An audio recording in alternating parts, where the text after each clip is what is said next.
दोस्तों कैसे हैं आप। आई होप आप बहुत अच्छे होंगे। दोस्तों स्वागत है आपका मेरे इस चैनल फिर से। दोस्तों मैं आज आपके सामने फिर से एक नई कहानी लेकर उपस्थित हुई हूँ जो कि बिल्कुल सत्य है। दोस्तों यह एक गांव की कहानी है। एक गांव में एक परिवार रहता था। उसके परिवार में 2 बेटे और 2 बेटियां रहती थी। बेटियों की शादी तो उन्होंने कर दी थी, लेकिन जब बेटे का नंबर आया तो उन्होंने बड़े बेटे की शादी की। शादी बहुत धूमधाम से हुई और बेटे की बहू घर पर आ गई और वह बहुत सुख से रहने लगे।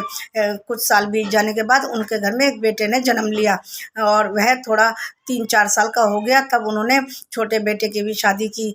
तो उसके बाद छोटे बेटे की बहू भी घर पे आ गई। तो ऐसे में कुछ साल बीत जाने के बाद भी छोटे बेटे के घर में कोई भी औलाद नहीं हुई। तो उसके बाद वह बहुत चिंतित रहने लगी। उसका बहुत इलाज विलाज कराया, लेकिन कुछ भी आराम नहीं हुआ। वह बहुत दुखी रहने लगी। ऐसे में जब वह दुखी रहती तो उसको सब सांत्वना देते, लेकिन फिर भी उसका वह ये बात नहीं भूल पाती थी और धीरे धीरे उसको ईर्ष्या होने लगी। चिंता ईर्ष्या में बदल गई और वह उस बच्चे से ईर्ष्या करने लगी और वह यह सोचती सारी प्रॉपर्टी जो भी है सब उस बच्चे को ही मिलेगा। मेरे घर में तो कोई औलाद ही नहीं है, मुझे तो कुछ भी नहीं मिलेगा।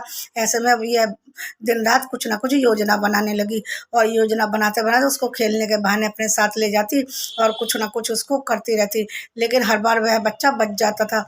और उनको यह नहीं पता था कि यह इतनी खतरनाक घटना भी कर सकती है।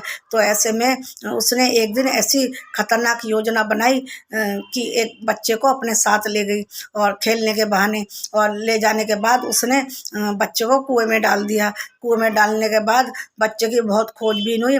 ऐसे में बहुत से लोगों ने उसको देखा, लेकिन कुछ भी नहीं कहा, क्योंकि वह बहुत गांव के बहुत बड़े परिवार से थे, इसलिए कोई कुछ कहने की हिम्मत नहीं करता था।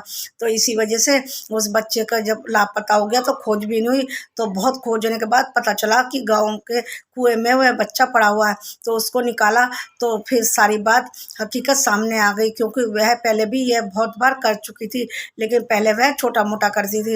लेकिन इसने इतनी खतरनाक योजना बनाई कि यह किसी को भनक नहीं थी। तो इसके बाद जब बच्चा मिला तो उसकी सारी पोल खुल गई और उसको पुलिस ने गिरफ्तार कर लिया।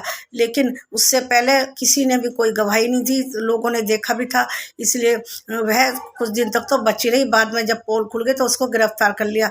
दोस्तों मेरा ये कहानी सुनाने का मकसद सिर्फ ये है कि दोस्तों देखिए, ये बच्चा तो भगवान की देन है। यदि उसके घर में अपने बच्चा नहीं हुआ तो क्या हुआ, वो भी तो अपने परिवार के बच्चा, उसको साथ भी वह अपना दिन गुजार सकती थी, प्यार मोहब्बत कर सकती थी। और बहुत बार ऐसा होता है सालों बीतने के बाद भी बच्चा हो जाता है, लेकिन एक औरत ऐसा खतरनाक काम कर सकती है, अपनी गोद में बच्चा नहीं है तो दूसरों की भी गोद उजाड़ दे। दोस्तों कितने अफसोस की बात है। एक औरत ही माँ बनना चाहती है और दूसरी माँ की गोद उजाड़ दे। दोस्तों बहुत अफसोस की बात है। हमारे समाज में आज भी ऐसी औरतें हैं जो कि ऐसी घटनाएं करती हैं।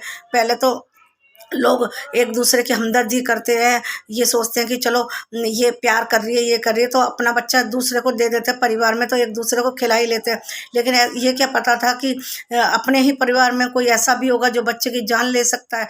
तो ऐसे में तो कोई रोकता भी नहीं है बच्चे को, चलो खिलाने के लिए ले जा रही है, लेकिन उसने ऐसा किया। दोस्तों किस पे भरोसा करें। आज यह भी नहीं पता चलता, अपने परिवार के लोगों को मना भी नहीं कर सकते।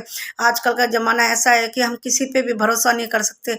अब देखिए अपने परिवार के लोगों ने धोखा दिया और उसकी गोद उजाड़ दी, एक माँ की गोद उजाड़ दी। उसका अपना बच्चा नहीं होता था, उसकी गोद उजड़ी हुई थी, लेकिन उसके बच्चा होते हुए उसने उसके गोद उजाड़ दी। दोस्तों बहुत अफसोस की बात है। बस मेरा ये कहानी सुनाने का मकसद ये था, जो लोगों ने उसको कुएं में डालते हुए देखा था, यदि समय रहते लोग आके उनको बता देते कि बच्चे को वह कुएं में डाल रही है तो समय रहते उस बच्चे को निकाला जा सकता था, लेकिन ऐसा किसी ने नहीं किया। वह डरते थे कि ये कहीं ऐसा ना हो कि हमारे पर कुछ आँच आ जाए, इसीलिए लोग गवाही नहीं देते, क्योंकि ये सोचते हैं कि हम भी इसमें खींचे जाएंगे और हमें भी, हमसे भी पूछताछ होगी। इसी डर से लोग चुप रहते हैं, लेकिन ये नहीं सोचते तुम्हारी चुप्पी एक बच्चे की जान भी ले सकती है। यदि कोई आगे बढ़ के इसकी बात किसी को बता देता तो शायद बच्चे की जान बच सकती थी। बस यही कहानी सुनाने का मेरा मकसद था। दोस्तों मिलते हैं अगले वीडियो में, तब तक के लिए नमस्कार। प्लीज़ मेरे चैनल को लाइक शेयर सब्सक्राइब कर देना। नमस्कार।